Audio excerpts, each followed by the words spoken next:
오늘 주신 말씀은 사도행전 10장 1절에서 8절까지의 말씀, 그리고 제목을 경외하고 구제하고 기도하더니 라는 제목을 가지고 나눠보려고 합니다. 1절에 가이사랴에 고넬료라 하는 사람이 있으니 이달리아 부대라 하는 군대의 백부장이라 라고 새로운 인물, 바로 고넬료라 하는 사람을 소개하고 있습니다.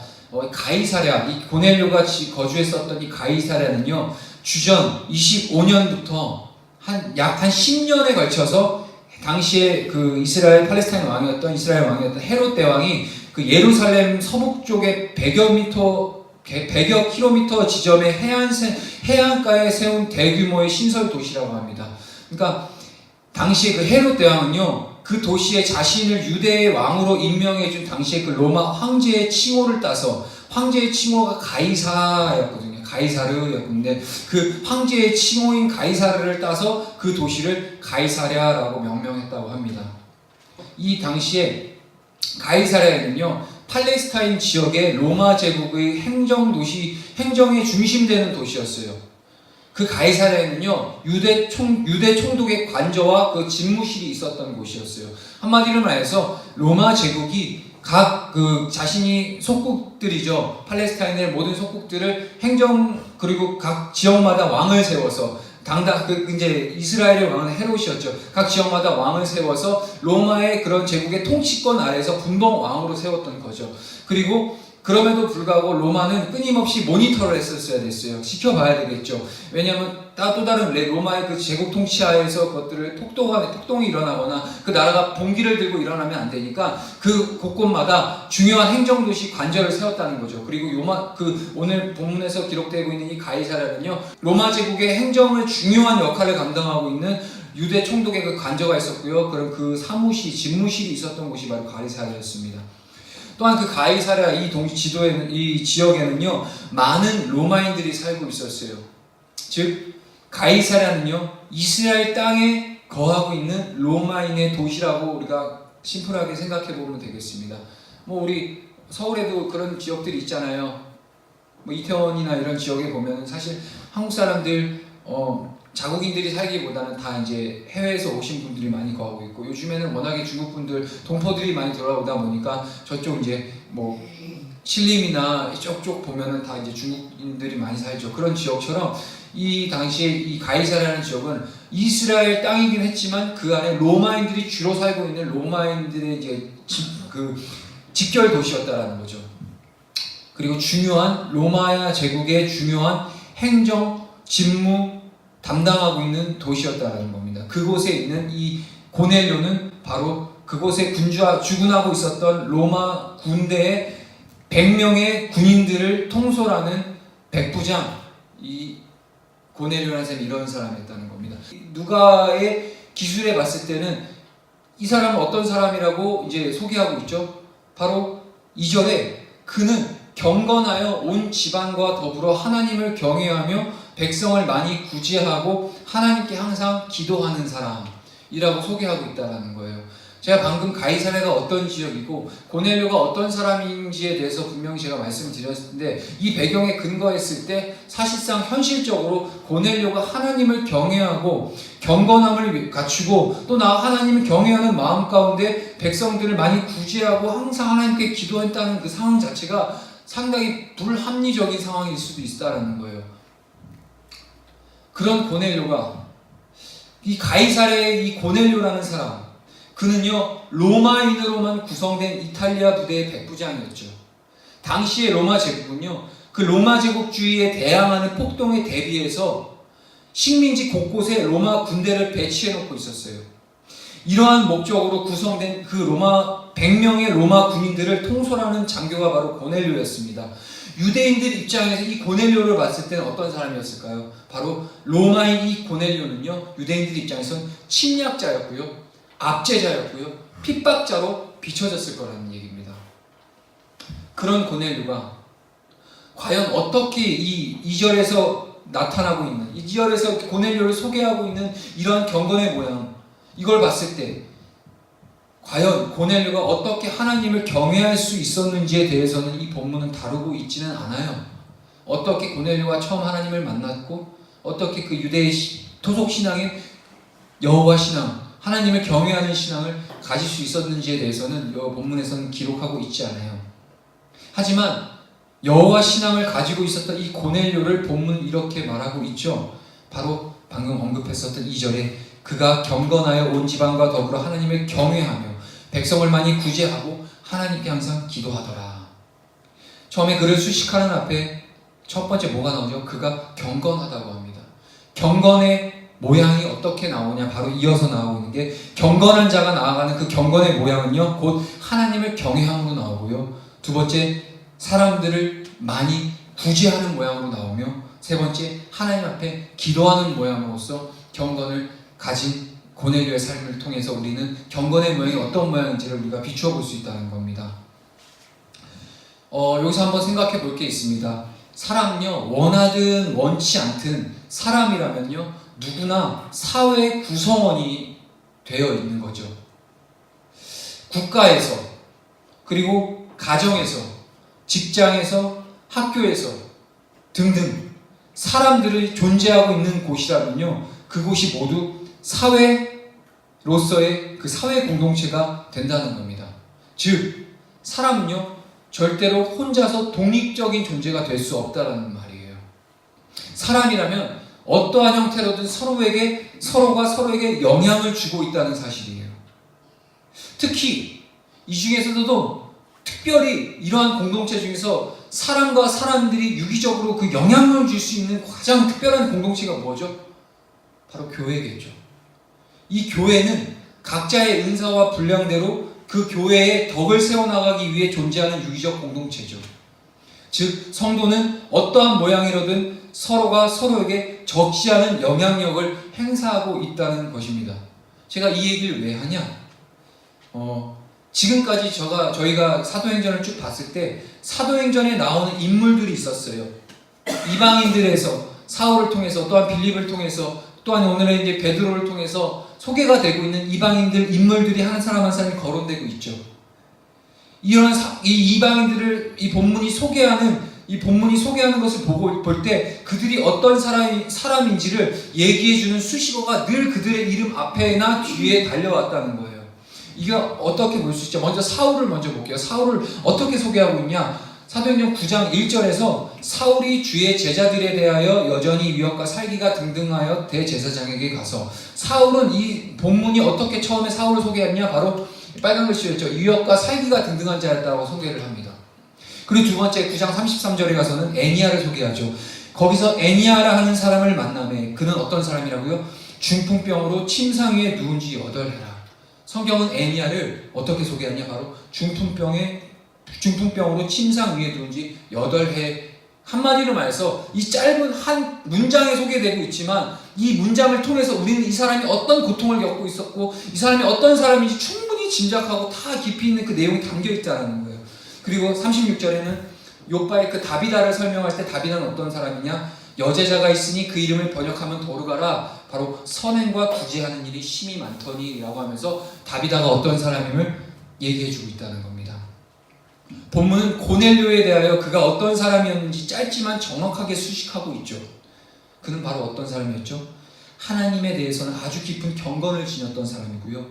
사람들 앞에 대해서는 정직하고 예의 바른 그러한 사람이었습니다. 군인치고는 보기 드물게 모범적인 인물이었어요. 왜냐? 이 당시의 시대적인 상황에 봤을 때 당시엔 여러 속주들에 파견되어 주둔한 이탈리아 병사들은요, 어떤 사람들이었냐? 굶주린 늑대처럼 노략질하기에 혈안이 되어 있었던 사람들이었어요.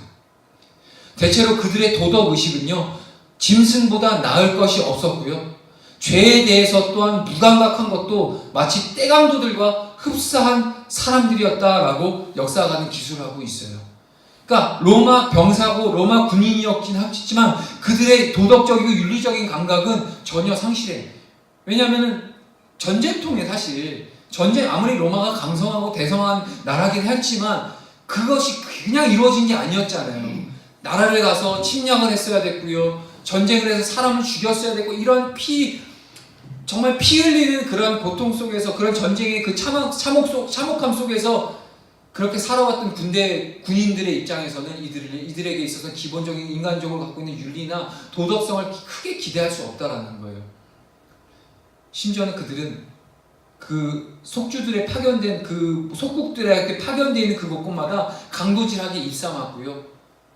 그것들을 이제 떼강도라고 표현할 정도로 그렇게 이제 군인들이 있었다. 그 로마 제국에 있었던 군인들의 그런 일반적이고 보편적인 그런 사람들의 모습을 보면 이제 오늘 이 고넬료, 그 군인 중 한 명이었던 고넬료의 이 모범적인 삶이 얼마만큼 특별한 삶이었는지를 우리는 볼 수 있다는 거예요. 따라서 당시에 그 극도로 타락했던 그 군대 속에 있으면서도 고넬료는요 경건하게 그 하나님을 섬겼습니다. 그리고 사람을 괴롭히거나 해치지 않았고요. 고넬료의 그 덕은요 더더욱 칭송을 받을 만한 것들로 오늘 기록되어 오고 있다는 겁니다. 더군다나 그가 로마 사람이잖아요. 로마란 나라는요 처음에 어떻게 생겼냐면요 철저하게 미신으로 생긴 나라였어요. 우리 가까운 나라 일본만 해도요 천황이라는 그런 천황 숭배 사상이 있잖아요.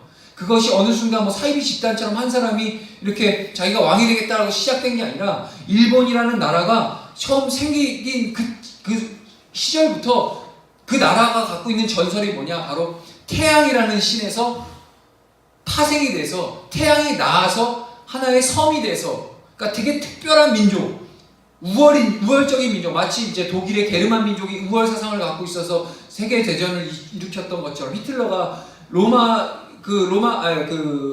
독일 사람들, 게르만 민족만큼 우월한 사람이 없다라고 하면서 히틀러, 그래서 유대인들 다 죽인 거 아니에요. 왜냐하면 히틀러는요 유대인들을 단 한순간도 사람으로 취급해 본 적이 없어요.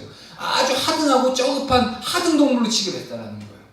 그것처럼 일본도 마찬가지였고요. 그 이 당시에 로마도 역시 그러한 신화와 전설이 어떤 신화가 있었냐, 바로 늑대, 로마를 만든 그런 로마의 선진이 누구냐, 바로 형제인데 두 로뮬루스와 호밀루스와 로뮬루스라는 그 두 형제인데 이들이 늑대의 자녀로 태어났다고. 그러니까 이렇게 말도 안 되는 신화에서 근간한 아주 토속신앙, 이방신앙, 샤머니즘적인 나라로 그런 이게 신이, 그런 종교가 가득했었던 바로 제국이 바로 로마 제국이었는데, 이러한 배경에서 살고 나고 자랐던 고넬료의 입장에서 바로 하나님을 믿고 미신을 거부하고 참 하나님에 대한 순전한 예배를 받아들인 것은 우리 입장에서 크게 이 믿음을 우리가 칭송해 줄 수 있는 믿음이었다는 겁니다.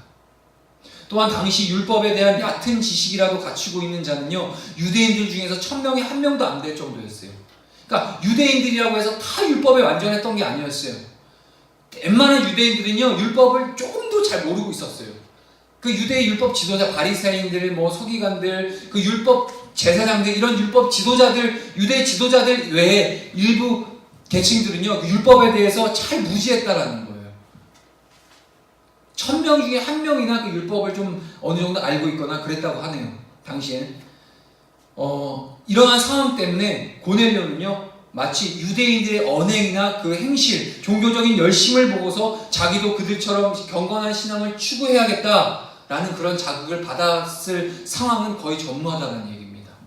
쉽게 얘기하면 이 고넬료의 이 신앙과 하나님 향한 그 믿음과 그 경건한 신앙이 주변의 유대인들의 영향을 받았을 리는 거의 확률이 적다라는 거예요.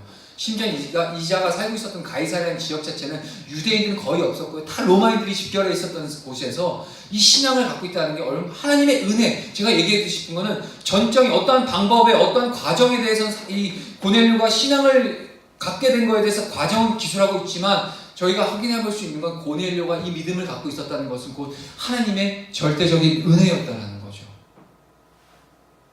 그 은혜가 어디로 번지죠? 물론 유대신앙, 하나님, 여호와 하나님, 이스라엘 여호와 하나님을 섬겼지만 정말 그 생명의 본질이 된 그리스도 예수는 알지 못했죠. 이 고넬료의 신앙이 하나님 보시기에 얼마나 기쁘시고 즐겨보셨는지, 결국에 참된 믿음과 생명의 근원이신 그리스도 예수의 복음을 베드로를 통해서 듣게 되는 놀라운 역사가 오늘 본문에 나타나게 되는 거죠. 누가, 이 사도행전 저자 누가는요 먼저 고넬료의 그 경건을 기록하고 있어요. 그 다음에 무엇을 기록하고 있냐, 두 번째, 그가 이웃사람과 관련된 본분들을 행하고 있다는 것을 기록하고 있습니다. 우리가 이것에 특별히 주목해야 되는 이유가 있어요. 이 고넬료의 행실과 삶의 태도에 대해서 우리가 주목해야 될 부분이 무엇이냐? 이유는 바로 고넬료라는 인물을 통해서 올바르게 살아가는 방식이 우리들에게 지금 성경은 제시해주고 있기 때문입니다. 올바른 삶이 정립되기 위해서는 믿음과 경건이 기본적이어야 되죠. 믿음과 경건이 기본적으로 베이스 가운데 갖추어졌을 때 이 고넬료가 하나님을 경외하고 하나님께 늘 기도했다는 사실을 이 누가가 기록함으로써 고넬료의 경건함과 이 하나님을 섬기는 것들의 이 열매와 증거가 뭐냐? 바로 구제함과 하나님 앞에 날마다 기도하는 그러한 열매들이 나타났다는 겁니다. 이것이 바로 저와 여러분들이 오늘 우리에게 주신 하나님의 또 다른 하나님이 주신 메시지라는 거예요. 단순히 믿음 생활, 신앙 생활이라는 어떤 추상적이고 관념적인 생활이 아니라 삶으로 인해서 우리의 믿음이 어떻게 나타내고 증명되어야 하는 건지에 대해서 오늘 고넬료 이 한 사람의 삶을 통해서 우리는 비추어 볼 수 있어야 된다는 거죠. 4절에 이렇게 얘기합니다. 고넬료가 주목하여 보고 두려워 이르되 주여 무슨 일이니까? 천사가 이르되 내 기도와 구제가 하나님 앞에 상달되어 기억하신 바가 되었으니. 3절에 이렇게 나오죠. 하루는 제9시쯤 되어 환상 중에 밝히 보매. 제9시면 우리 오늘날의 시간으로 얘기하면 오후 한 3시쯤 됩니다. 이 제9시쯤 되어 환상 중에 무엇을 봤죠? 하나님의 사자를 봤다는 거죠. 하나님께서 고넬료에게 이렇게 얘기하시죠.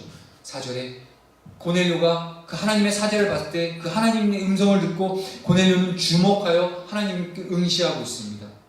그리고 뭐하고 있죠? 두려워합니다. 하나님을 직면한 순간 당연히 이전에 사울이 다메섹 도상에서 그리스도 예수를 직면했을 때 그는 두려움에 떨었죠. 그것처럼 우리는 하나님, 이 고넬료도 오늘도 하나님을 주목하여 바라봤다고 해요. 하지만 그 이후에 주목하여 바라봤지만 그의 마음은 하나님을 두려워하는 마음이 됐다는 거죠.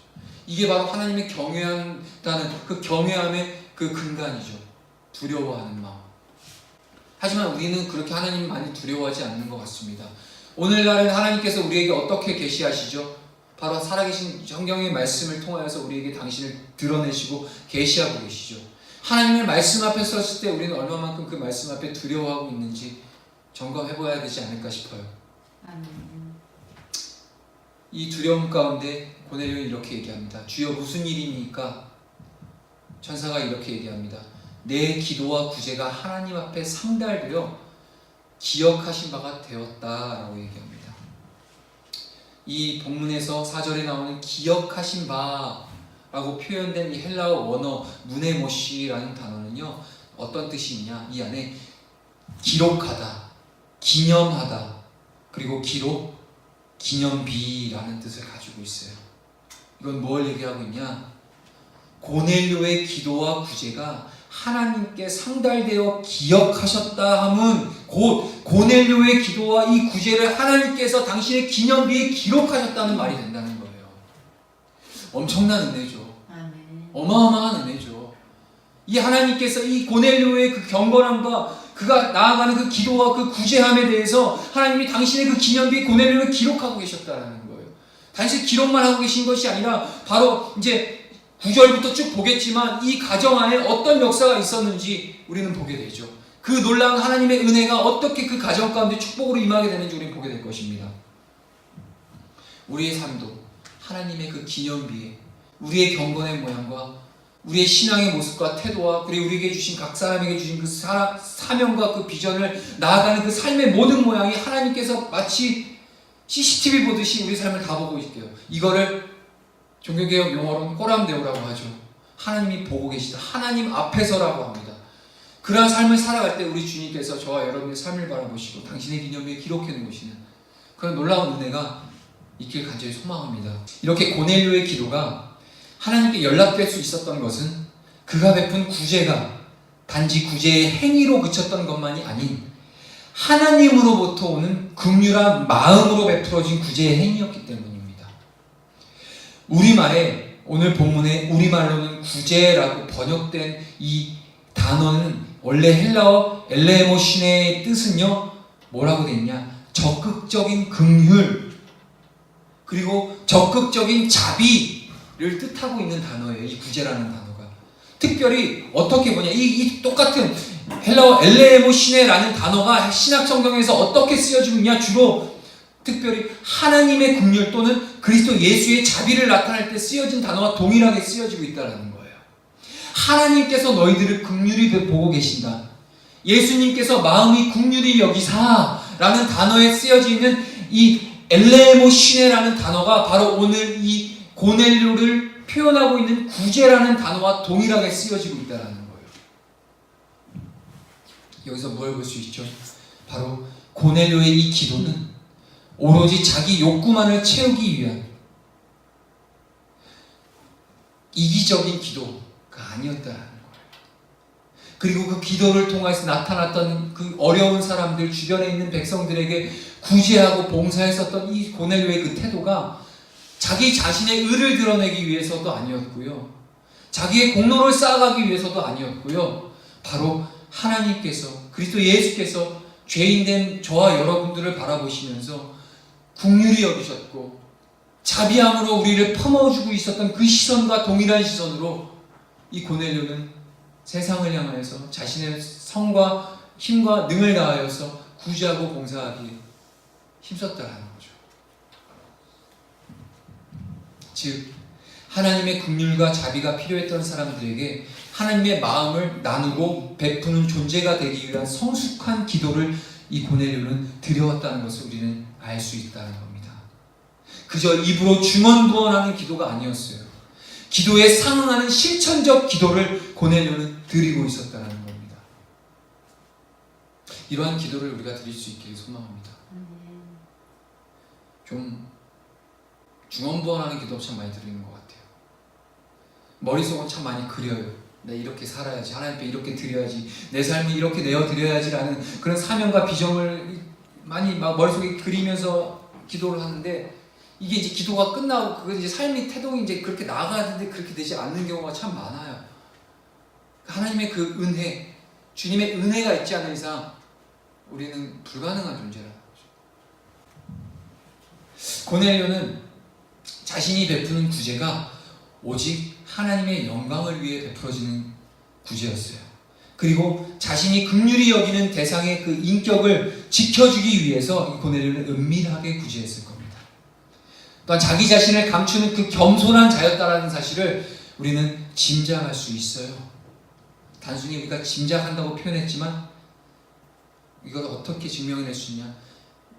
그러한 하나님 앞에 서 있는 자기를 드러내지 않고 겸손하게, 또한 내가 내 손이 베푸는 그 구제를 받는 사람 입장에서 자존심이 상할 수 있는 부분에 있어서 은밀하게 사람 모르게 베푸는 그러한 겸손함, 이러한 모습들을 우리가 어떻게 확인할 수 있냐? 이러한 모습이 아니고서야는 고넬료의 기도와 구제가 하나님께 상달되어서 기념비로 세워졌을 리가 없기 때문이에요. 고린도전서 13장 3절에 바울 사도 이렇게 얘기하죠. 함께 읽도록 하겠습니다. 시작. 내가 내게 있는 모든 것으로 구제하고 또 내 몸을 불사르게 내줄지라도 사랑이 없으면 내게 아무 유익이 없느니라. 아멘. 잘 아시다시피 고린도전서 13장은 사랑장이라고 많이들 표현하고 있습니다. 우리가 사랑에 대한 부분에 분명한 개념을 갖고 있어야 되는데요. 사랑이 뭘까? 사랑은 이런 거야. 사랑은 이런 거야. 이런 거야. 이런 거야. 라고 너무나도 많은 그런 인문학 서적들도 많이 생기고요. 사랑에 대한 정의, 각자 나름대로 사랑의 정의들을 내어놓고 이것들을 이제 책으로 판매하기도 하고 수많은 수백 권의 책들이 하루에도 쏟아져 나오고 있어요. 하지만 우리가 기억하고 있는 사랑, 우리가 진리 되신 하나님의 말씀 안에서 볼 수 있는 사랑의 정의는 단 하나예요. 바로 주님이 주셨던 그 사랑, 그리스도 예수께서 우리를 위해 주셨던 그 대속의 사랑, 그 사랑. 그러니까 그냥 이유 없어요. 그냥 계속 생명도 아낌없이 내어주셨던, 받을 자격이 1도 없는 자들에게 주셨던 그 사랑, 이것을 아가페라고 얘기를 하는데, 이 아가페의 사랑이 결국 하나님의 사랑을 확실히 확증해주고 정의 내릴 수 있는 아주 우리 그리스도인이라면 이 사랑, 이 이상도 이하도 아닌 이 아가페의 사랑이 바로 사랑의 정의라는 겁니다.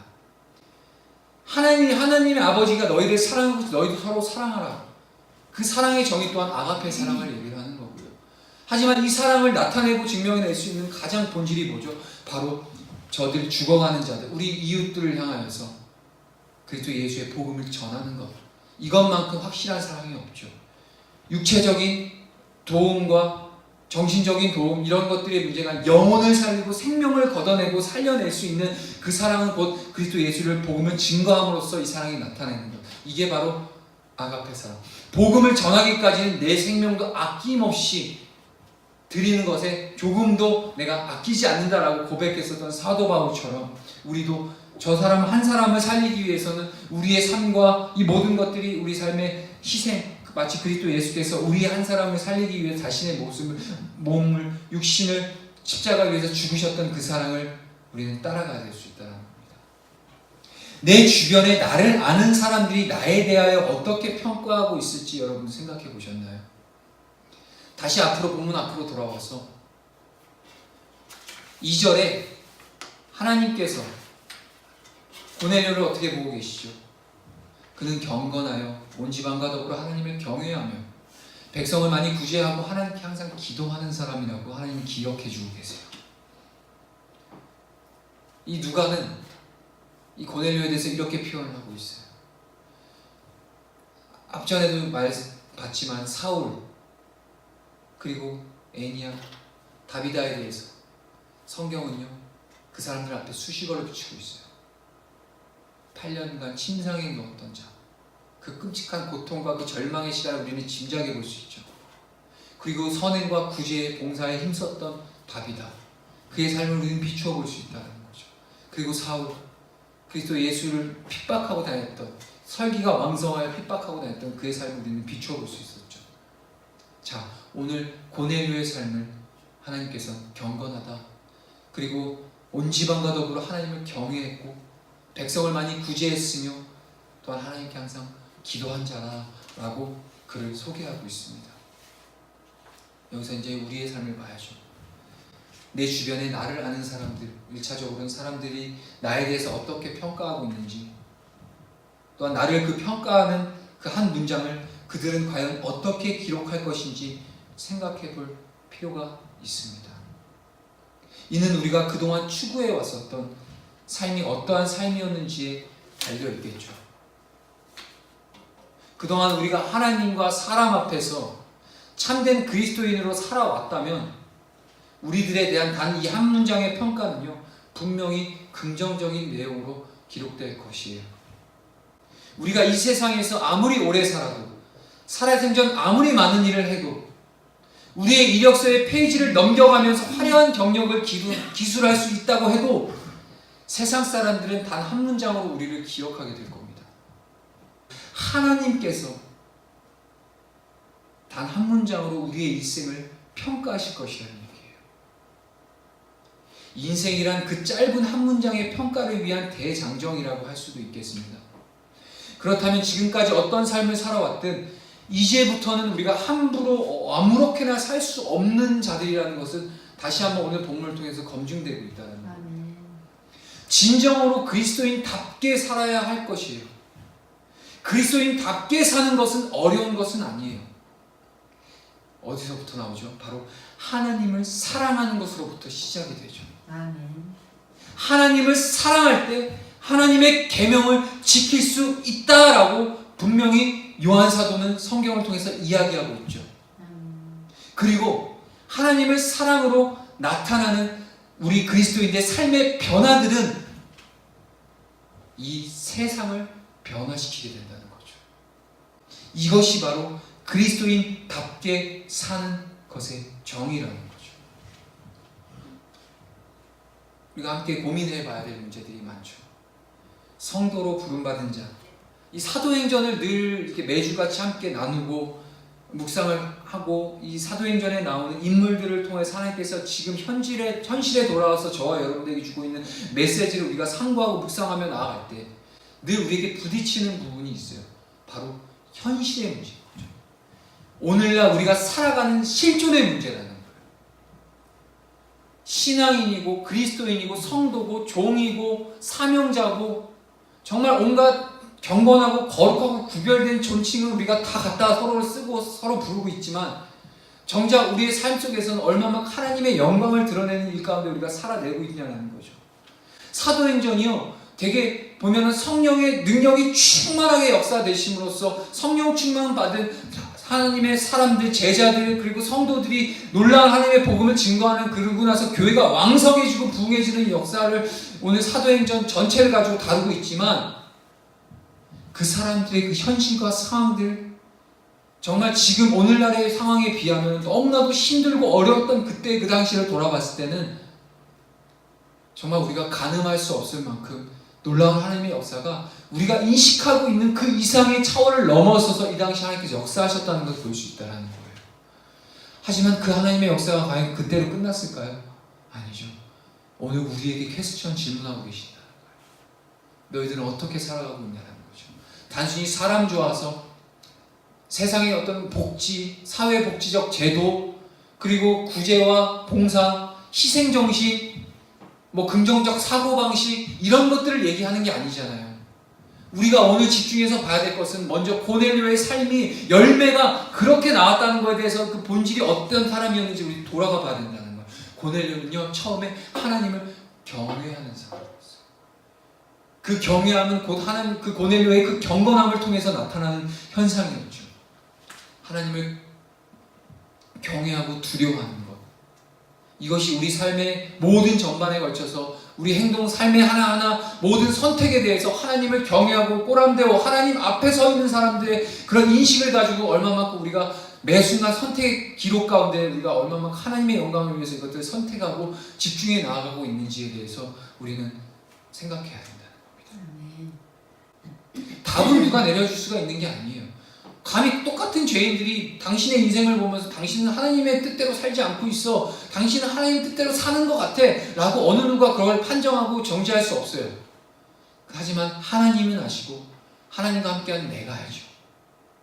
나는 오늘 하나님 앞에 서 있지만 오늘도 오전부터 저녁까지 경건의 모양, 그 경건함을 가지고 경건의 모양을 최대한 하나님 앞에 드리기 위해서 열심을 다해서 말씀과 진리로 또한 예배를 통하여서 하나님 앞에 영광을 올려드린 삶을 살았지만, 이제는 이 삶이 끝이 아니라, 여기서 교회 생활에서 끝이 아니라 이제 세상을 살아가고 또 나아가서 이제 장차 다시 오실 그 주님을 두려워하는 자의 삶을 살아갈 때 24시간 365일 매 순간순간마다 하나님 앞에 서 있다는 것을 우리는 분명히 가슴에 새기고 살아야 된다는 거예요. 사람은 여기 지금 성전에 몇 명 앉아있지 않기 때문에 사람들은 저의 삶을 알 수 없어요. 하지만 하나님은 분명히 아십니다. 우리의 마음을 알고 계시고요, 우리가 어떤 생각을 갖고 계시고 우리가 어떤 마음을 가지고 우리가 이곳 가운데 서서 하나님을 예배하고 있는지 하나님은 분명히 들여다보고 계시는 거예요. 고넬료가 그가 베풀었던 그 구제와 봉사가 하나님이 기쁘게 봐주셨던 그 근거가 뭐였죠? 바로 그를 수식하고 있는 그 구제의 그 단어의 그 원 의미는 바로 하나님께서 우리를 바라보셨던 그 긍휼한 마음을 표현했던 단어였고요, 예수님께서 우리를 위해서 십자가 주시기 위해까지 그 근본이 되는 우리를 자비하게 바라보시고 우리를 불쌍히 여기셨던 그 긍휼한 동정어린 마음, 그 긍휼한 마음이 그 고넬료의 마음이었다는 거예요. 그것이 있었기 때문에 그가 구제가 나왔을 수 있었던 거예요. 참된 하나님의 마음으로 사람들을 섬겨나갈 때 그 고넬료의 그 가정과 온 집안 식구들, 하인을 비롯해서 온 집안 식구들이 고넬료 한 사람의 그 경건함을 통해서 구원을 받는, 심지어는 이방이 최초로 성령을 받았다라고 기록되어 있는 놀라운 교회사의 역사 가운데 절대 지워질 수 없는 놀라운 은혜의 역사, 고넬료 삶 가운데 일어났다는 겁니다. 오늘 우리도 그런 삶으로 하나님 앞에 영광 올려드릴 수 있기를 간절히 소망합니다. 고넬료의 신앙이 고넬료 한 사람의 대단하고 위대한 그런 어떤 그것들을 제가 소개하는 것이 아니라 그 마음 내면에 갖고 있었던 하나님을 그 경외한 마음, 그 경외함은 곧 하나님의 은혜로부터 나아갔다는 거죠. 절대 고넬료가 그런 상황이, 그런 만한 사람, 모태신앙이 돼서 그렇게 살아갔던 게 아니에요. 하나님의 존재를 인식할 수 있을 만한 어떠한 그 배경적인 여지가 정말 없었던 사람이었어요. 그럼에도 불구하고 하나님께서 그러한 사람을 이 사도행전에 기록하셨고 우리에게 오늘 하나님이 뜻하시는 말을, 메시지를 전해주시는 이유는 바로 하나님의 그냥 이유 없어요. 은혜 아니고서는 표현이 안 된다는 거죠. 특별한 은혜. 오늘 우리도 구해야 될 은혜인 줄 믿습니다. 이제 오늘도 이 순간 우리는 작정하고 하나님 앞에 결단하겠죠. 하지만 이 결단이 문제가 오늘 여기서 끝나는 것이 아니라 주님 오시는 그날까지 경건하고 거룩함, 이것은 곧 그리스도인답게 살아가는 모양으로 우리가 나아가는데, 그리스도인답게 사는 것은 뭐냐? 바로 하나님을 사랑하는 것이죠. 하나님을 사랑하는 것은 뭐냐? 하나님을 사랑할 하나님의 계명과 율법을 지킬 수 있는 하나님의 능력과 은혜를 주신다는 거예요. 우리가 하나님의 율법과 계명을 지켜나가서 세상과는 다른 구별된 삶을 이 땅 가운데 살아나갈 때 주님이 오시는 그날에 우리를 통해서 경건하고 거룩한 당신의 백성들, 성도들을 통해서 하나님 그리스도 예수의 완전한 나라를 이뤄나가실 것이라는 그 확신 속에서 오늘도 주님 앞에 서 있는 줄 믿습니다. 함께 오늘 주신 말씀 붙들고 찬양하며 기도드리도록 하겠습니다.